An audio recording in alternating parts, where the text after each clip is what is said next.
So, just to be funny, I just want to point out that Justice League has a higher user review rating than The Last Jedi, and The Grinch that came out in 2018 has a higher user review rating than The Last Jedi. So, I understand that The Grinch is probably not the same audience that's going to see The Last Jedi, but take it as you will. It's just something to think about.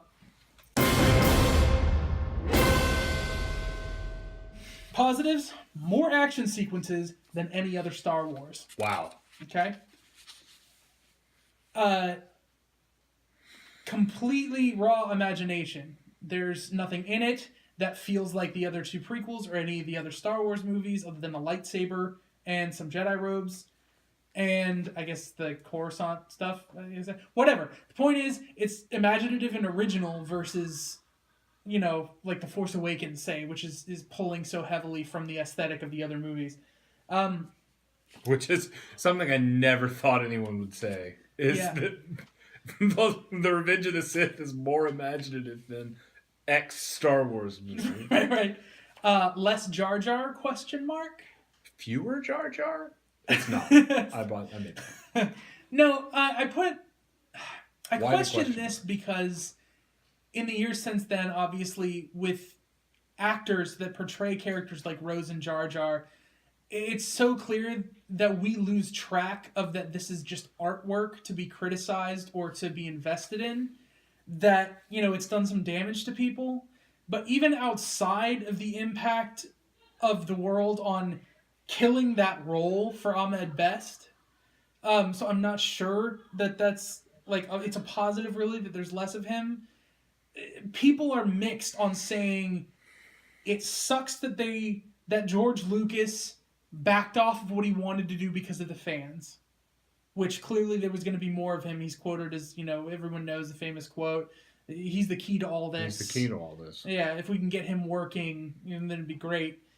Another pro for Revenge of the Sith, something that's so clearly a product of independence, like an independent film, is so rare in Hollywood that the fact that it made money and could be as imaginative if it was and be successful was really good for movie making as a whole. Right. It's to me though, that's kind of like a fallacy, a logical fallacy to be like, this is an independent movie. It was. But it was an independent movie backed by a multi-billionaire. So, I mean, like... a self-made multi-billionaire. Yeah, that's true. Fair. Yeah. But a multi-billionaire, nonetheless, who could spend money on advertising and merchandising. But still, it's like saying, oh man, I don't have a good analogy. I swear, I'm usually really good at analogies, and I don't have one for this. All right. But it's kind of a fallacy to be like, see, independent movies work based on a franchise with millions of beloved fans and with multi-billion dollars behind it. That is true. Yeah. But it's still, you can still be like, look, it worked. But the thing is, everything good about this movie comes with a grain of salt. A whole shaker of salt. Fine. So, the next thing, it tells the story people were waiting for. I mean, there were rumors about the lava fight, Yeah, and everybody was like, hey, I want to see that lava fight, man. Yeah, ever since Return of the Jedi. People knew that was kind of... when he was all burned up, and it's like, well, something happened. Yeah.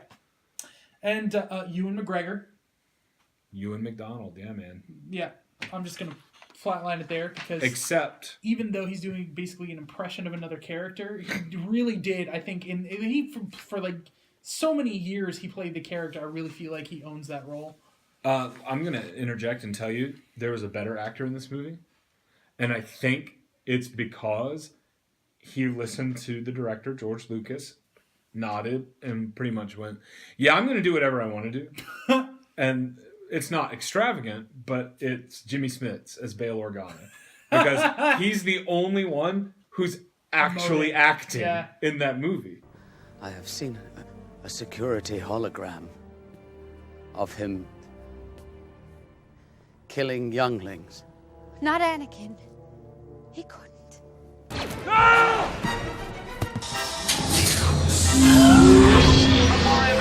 Let him go. Order 66, that sequence, I'm just... even as it ages poorly, I can't get over, like, to pull that off while trying to do something so new like this.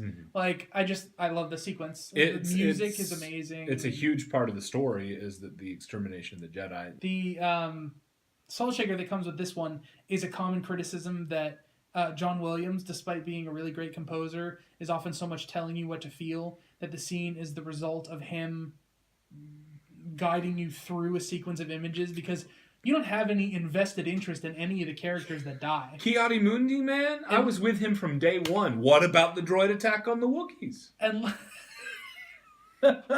unless you are reading all of the expanded material, and particularly watch the original animated Clone Wars 2D animation. Because we see what? Ki-Adi-Mundi, Aayla Secura... Kit Fisto. No, that's the fight with Palpatine. It's Plo Koon.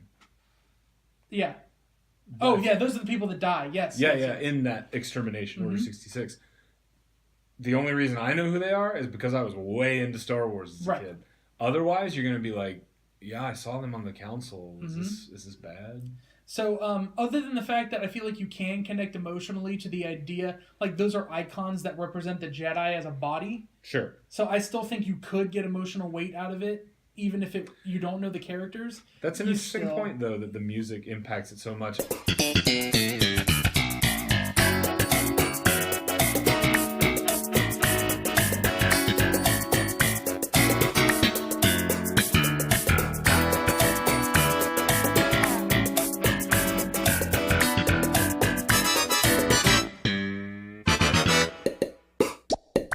All right, Emperor Palpatine. Palpy, yeah. Is the best developed. The actor's been playing him since Return of the Jedi. He just owns it, knows exactly what he wanted to do to play, and is somehow the opposite of Hayden Christensen. Because the last positive thing is that Hayden Christensen got to play the role he signed up for. Oh, yeah. And that is also the first negative. Because he clearly wants so hard to play this dark, evil guy, and he wants to play Darth Vader, but George Lucas wants to rein him into playing this, like, almost passive, manipulated character, where we're led to believe that and they try to imply that Anakin is this great Jedi who's slowly being corrupted.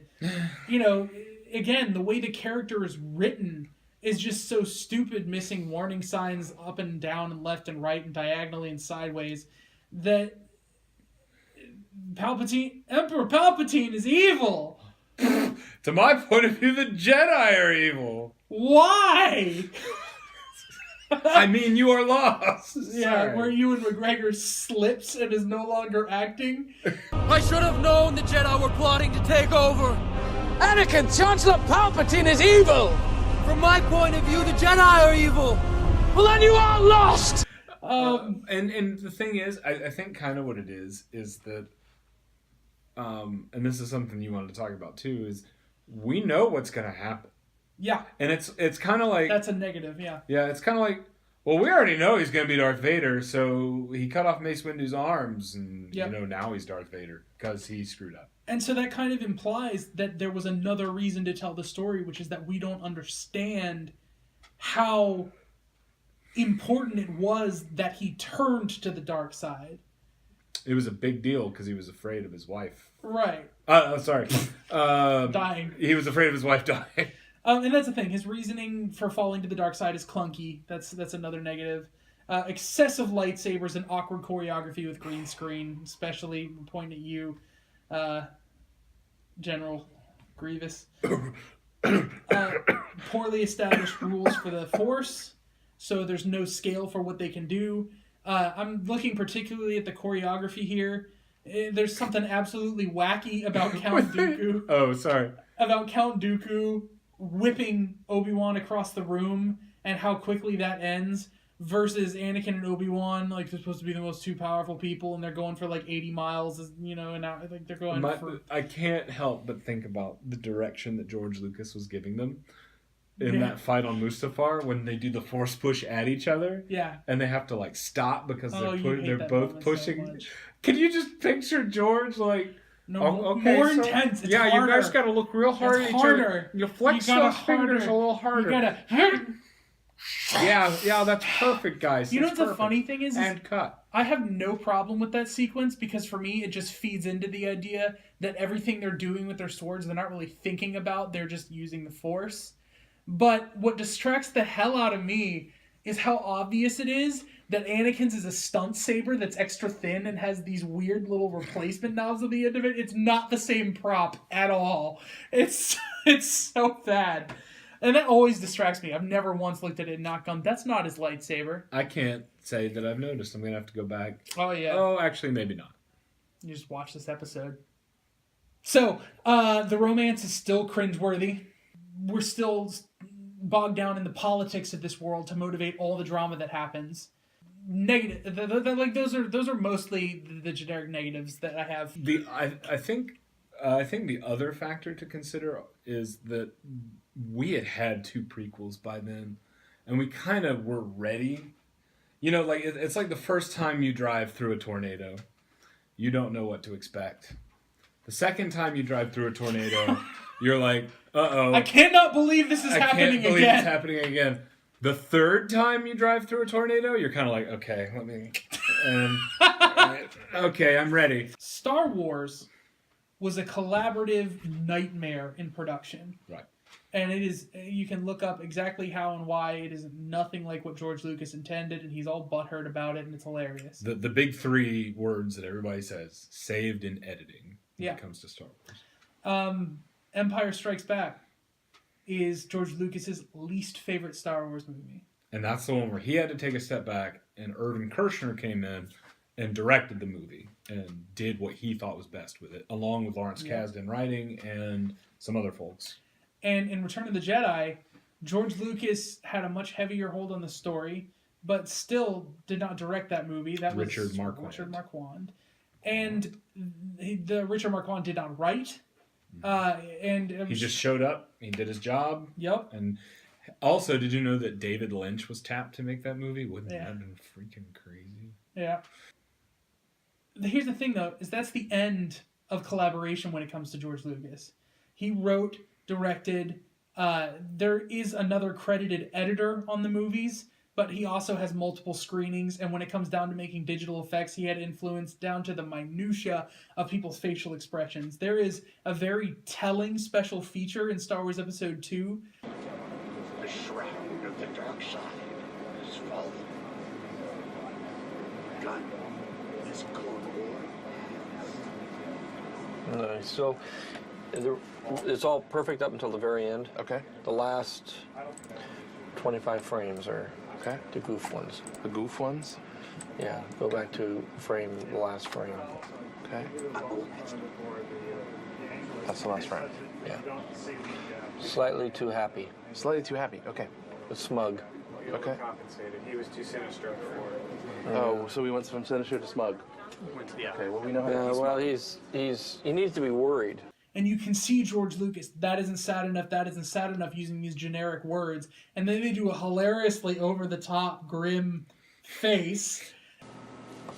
Begun this Clone War has. Oh, come on, guys!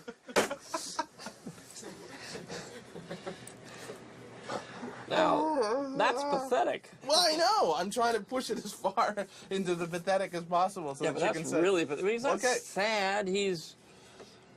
Look how sad he is. Yeah, I know, he's really sad. He's like, really sad. He's sad. Because I keep getting these notes saying, has to be a little sadder, has to be a little sadder. Well, so I said, sorry, go sad. All right, Really sad, sad is not the right word. So I got the right reaction. Good. Sad is not the right word. Look how sad. Yeah, poor little Yoda. Poor little Yoda. And he's like, that's way, poor sad Yoda. You know, and you can, well, that's another one. In episode 3, you can see Anakin with this crazy, ridiculous hair. And they're saying, like, do you just want to show it to George? And you can hear Hayden Christensen say no, because I'm kind of afraid he's going to... His hair is still a work in progress. 2 days ago it was quite long. We had the little ponytail thing happening. Yeah, I'm just afraid that he'll see it and go, yeah. But George Lucas began firing people really rapidly who disagreed with doing things the way he wanted to do them, and had like a crushing hand over the actors and like every little thing that happens in those movies. And they were like more poorly received. And it's funny to me that when you come into this new trilogy, a much more universally positively received movie was The Force Awakens, which was an incredibly collaborative effort. It's collaborative of writers and ideas and producers and people who weren't sure of how this was going to be received. So it's not necessarily one person trusting that they could handle the whole thing. And then for what seems like no reason at all, for the sequel, they decided, you know what probably would work better? If Rian Johnson wrote, directed, had a hand in editing, disagreed with his actors on the motivation to the characters, disagreed with the production designers on the look of most of the characters, and everyone has quoted as just having to trust that his vision was going to work out. And it's very clear that the audience for this movie rejected it, sometimes more severe than they did the prequels. I'm willing to bet that over time that's going to settle in a more Revenge of the Sith-y place, but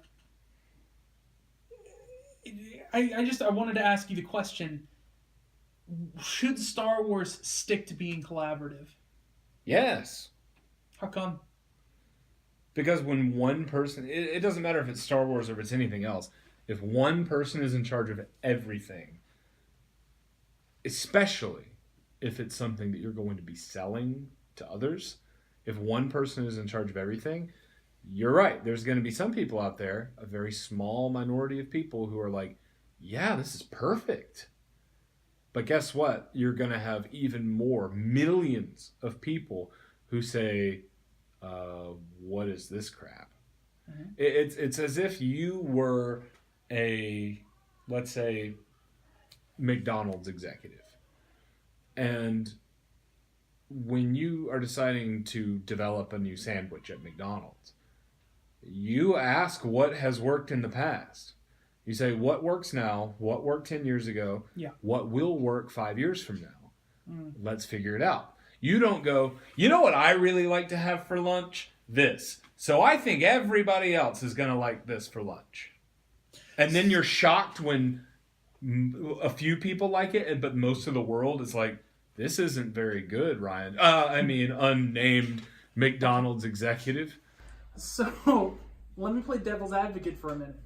Coming off of the positives in Revenge of the Sith with originality, which are probably credited to the original trilogy too. I haven't done that research. I don't know.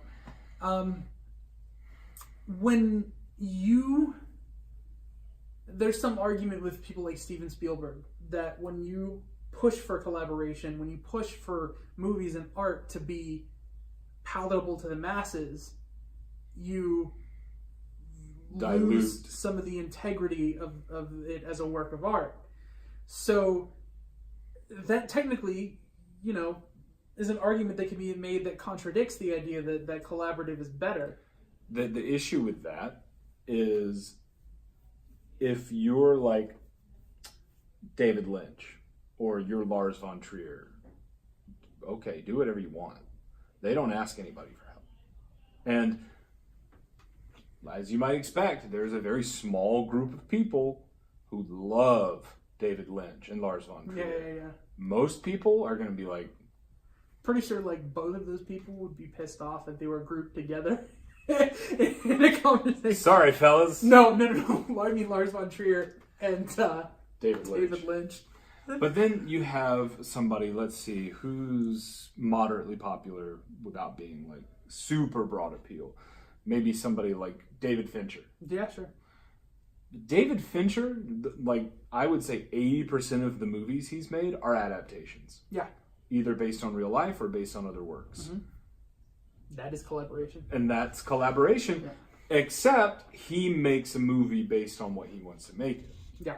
So he takes what has worked for those other stories and what's compelling about those other stories, and he shapes them into what he thinks a good movie would be. Like, Alien 3 is a great example of too many hands. Yeah. The studio got their hands on it, and they wrecked it. But see, the thing is, that's collaborating with not artists. That's the thing, is not playing devil's advocate. I 100% agree with you, because essentially when you are collaborating and not just agreeing and aiming your art at that base, you get Star Wars, which is something that is about a universe and about archetypes that are attributable to everyone. And it makes sense for your story to reach as wide an audience as possible. So the thing is, collaboration is good. And we wouldn't have collaboration, or we wouldn't have Star Wars if it weren't collaboration. Not even at that level where George Lucas worked with his wife and other writers and editors and everything. If we didn't have Flash Gordon, if we didn't have Akira Kurosawa, we wouldn't have Star Wars. Right. Are the critics right? Are the fans right? Yes.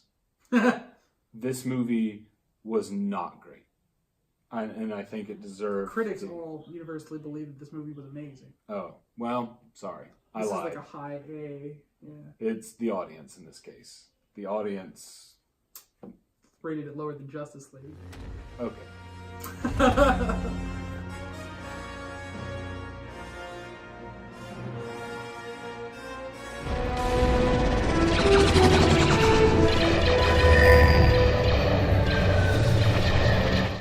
The Last Jedi is...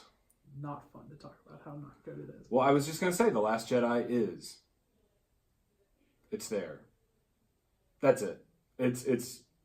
We've talked at length about it, obviously, but years from now, when we look back on the prequels, we can be like, haha, that was funny because of how bad it was. We look back at The Last Jedi and we're going to think, that was the second in the new trilogy. Okay. It existed. And to expand on that even more, I think it was the cause of the disservice that happened to Solo. Did I like Solo? Again, it was pretty good. But it was well made. I liked it okay because of how much I didn't like The Last Jedi. My expectations were sufficiently lowered to where I saw Solo and thought, yeah, that was all right. But here's the problem. Did I see Solo in theaters? I didn't. Most people didn't. Right. And thus, they canceled future Star Wars story movies. Yep. And people like to blame people boycotting Solo. Don't blame Solo. Blame The Last Jedi for being such an okay movie that people thought, okay, well, the next one can't be good. On the one hand, we had this movie that was an unnecessarily long time coming and then just paid off the story we all knew and wanted to see, and it either did or did not meet your expectations. Now you have a movie where no one knew it was going to happen and we were all excited, and instead all it did was shut down everything that was inspiring or questioning that got you invested in that story in the first place. And then develop some characters really well and then conclude their stories.